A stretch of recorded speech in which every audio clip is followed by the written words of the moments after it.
Hi there, my name is Abdurrahman Abzi and I am a Somali native tutor. In this video, me and you are gonna learn together Somali pronouns and verb be in Somali. First, you'll learn the Somali pronouns and how to use it, when to use it. Then, you'll learn Somali helping pronouns, and at the end, we're going to make some examples to make it real practice what we learned. You'll learn as Somali I, we, you, they, he, she, and it. Also, you'll master the helping pronouns in Somali. Yes, you heard correctly. In Somali, we don't mention the pronouns and instead, we use helping pronouns. For instance, I am Somali. We don't say aniga waxaan ahay Somali. We just say waxaan ahay Somali. If you're looking for one-on-one Somali classes, you're at the right place. And feel free to book my Somali courses. Any info is on the description. And please make sure to subscribe for supporting the Somali language.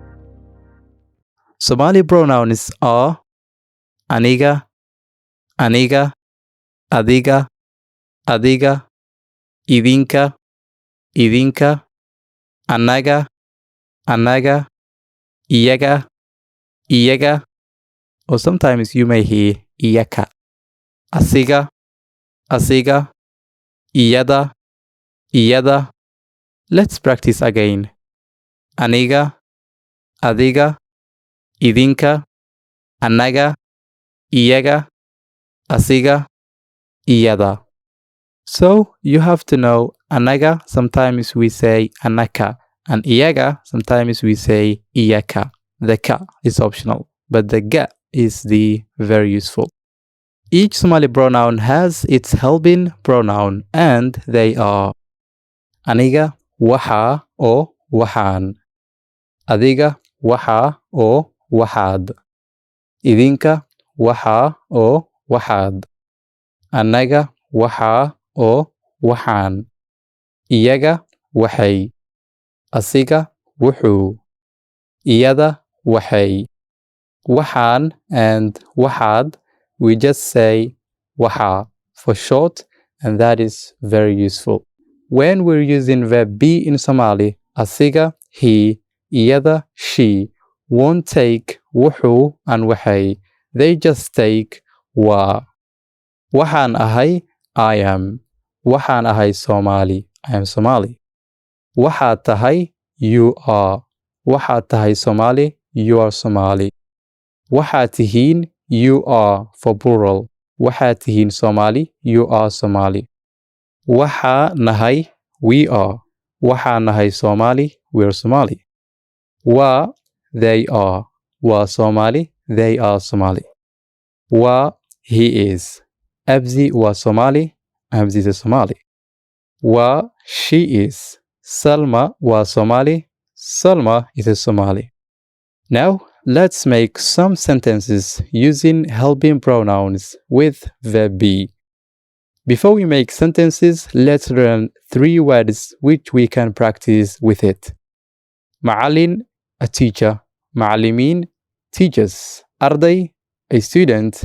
Arday, students. The only difference is the stress. Arday, one student. Arday, students. Wiil, a boy. Wiilal, boys. Waxaan ahay macalin. Waxaan ahay macalin. Waxaad tahay macalin. Waxaad tahay macalin. Waxaad tihiin macallimiin. Waxaad tihiin macallimiin. Waxaan nahay macallimiin. Waxaan nahay macallimiin. Waa macallimiin. Waa macallimiin. Waa macallin. Waa macallin. Waa macallimad. Waa macallimad. Waxaan ahay arday. Waxaan ahay arday. Waxaad tahay arday. Waxaad tahay arday. Waxaad tihiin arday. Waxaad tihiin arday. Waxaan nahay arday. Waxaan nahay arday. Waa arday. Kaamil waa arday. Kaamil waa arday. Shamsa waa ardayad. Shamsa waa ardayad. Waxaa ahay wiil. Waxaa ahay wiil. Waxaad tahay wiil. Waxaad tahay wiil. Waxaad tihiin wiilal. Waxaad tihiin wiilal. Waxaan nahay wiilal. Waxaan nahay wiilal. واويلل واويلل سهل واويل سهل واويل. That's the end of this tutorial. If you enjoyed the lesson, please support the channel. See you in the next one.